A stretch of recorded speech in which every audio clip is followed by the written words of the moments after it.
Hey guys, how you doing? Uncle Steph here. So a question I get put to me all the time. If I want to freelance, what is the best programming language for freelancing in 2024 and 2025, most likely? I'm going to tell you what it is, but I'm also going to give you the why.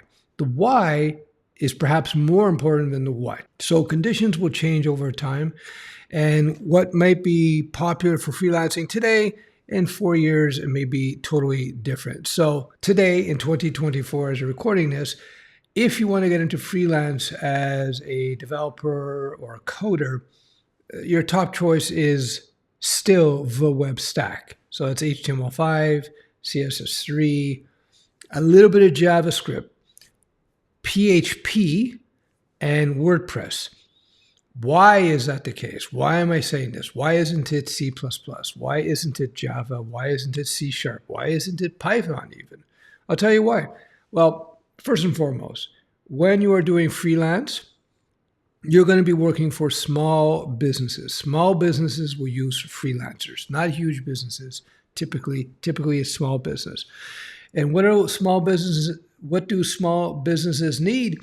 They need to get their websites built or updated. They need to implement e-commerce. Very rarely do they need a native mobile app. That's why you don't hear me saying learn iOS, Swift development, or Kotlin for Android development, because most small businesses will not be building native mobile applications. They'll be building a responsive website, maybe a PWA. That's the reason I choose the web stack, is because small businesses will be hiring freelancers, and most freelancers and most small businesses need some sort of web-based work done. So your top three languages, of course, HTML and CSS are not programming languages, but they're languages, they're coding languages, and that's the foundation. Then I say PHP, well, because so many small businesses, again, small business, they leverage PHP.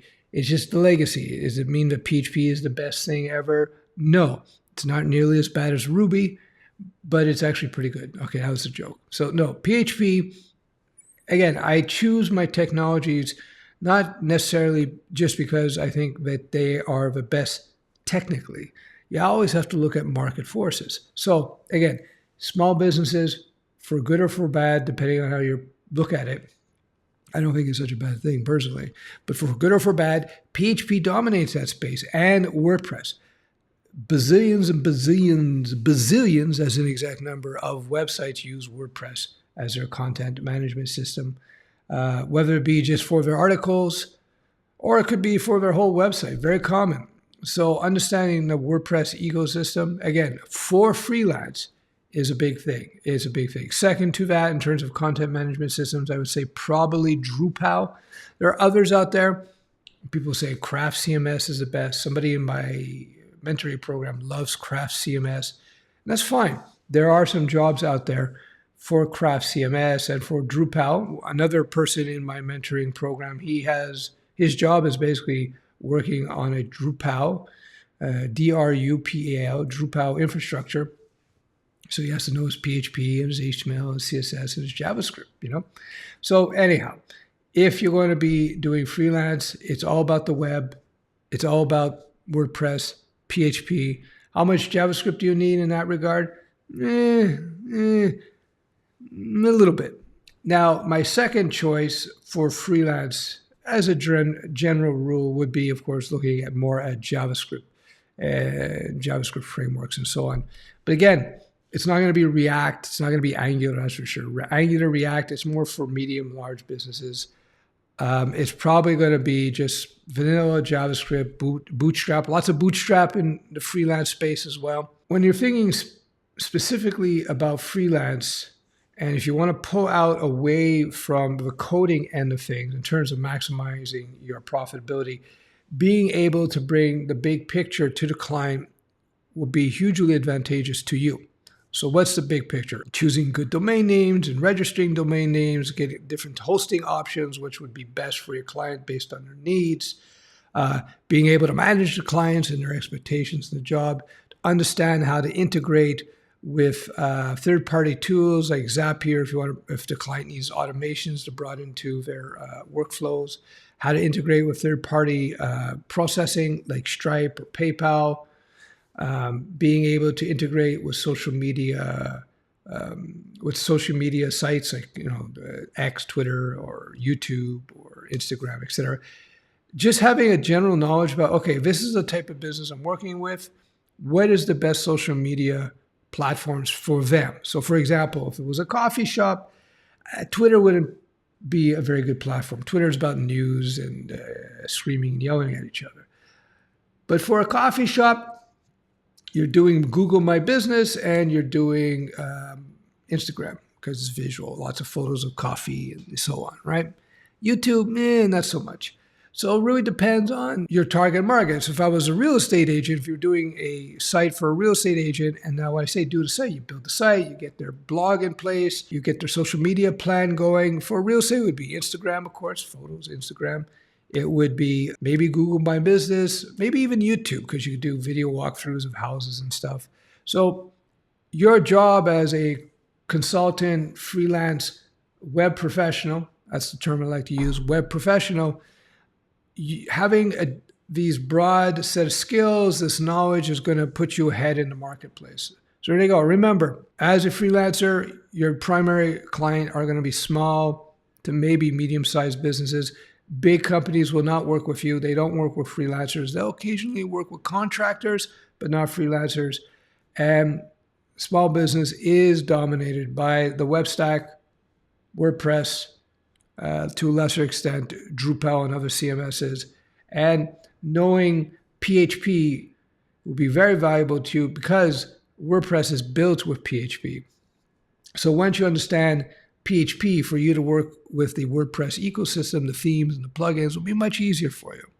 Anyway, I hope that's useful to you. If you guys have any ideas, anything you want to add, anything you disagree with, put it in the comments below. Also, I should mention, AI integrations. Everybody now should be looking at AI and how it could be integrated into your workflows as a freelancer, what AI services and tools you can bring to your prospective clients to give you advantage, how to use AI to speed up what you do. Very important. We talk about that a lot in my mentoring program. So AI is something definitely I would add to that mix as well for 2024. The thing about AI, some people were scared of it. Don't be. There's nothing to be afraid about. It's going to help speed up some of the processes. It's going to help replace some of the drudgery work that we had to do now or just like a year or two ago. And it will help with that quite a bit. And it will allow you to offer new services to your prospective clients, which is kind of cool, right? Offering new services, AI integrations, AI workflows. AI is not easy. It's not trivial. Even just being a user, there's so many options out there. There is a sea of options, and I've been looking at it, been talking to friends who have companies who implement AI, and I still don't have my head wrapped around the possibilities out there, partly because it's changing all the time. So you think the typical business owner, the typical suit, is going to know what they can do with the AI and what AI is used? No. So you as a freelancer, as a web professional, you can provide that service as well, that consultation, saying, okay, what do you need to do? This AI here will help you with what you want to do here, or this AI there will help you what you want to do there. That's it's very relevant and very pertinent. So don't let the AI scare you. It's just an extra tool in your tool belt. And in fact, once you learn it, you gradually learn more and more about that ecosystem, the AI ecosystem. It would just give you an advantage. In fact, I'm doing more and more of that for my mentoring program because I know it's so important. Before I would learn, especially in the freelancing space, before I would learn React or Angular or some new backend web framework, I would be learning about the AI tools that are out there. But you have to have your base, though. You still need to know your fundamentals of development, of web development. So before you can maximally leverage AI. And just remember, the web is the hub, if you will, the foundation of technology deployments, whether it be AI or whatnot. So it's going to be relevant for many years to come. All right. I hope you found this useful. We'll talk soon. Cheers. I'm Uncle Steph.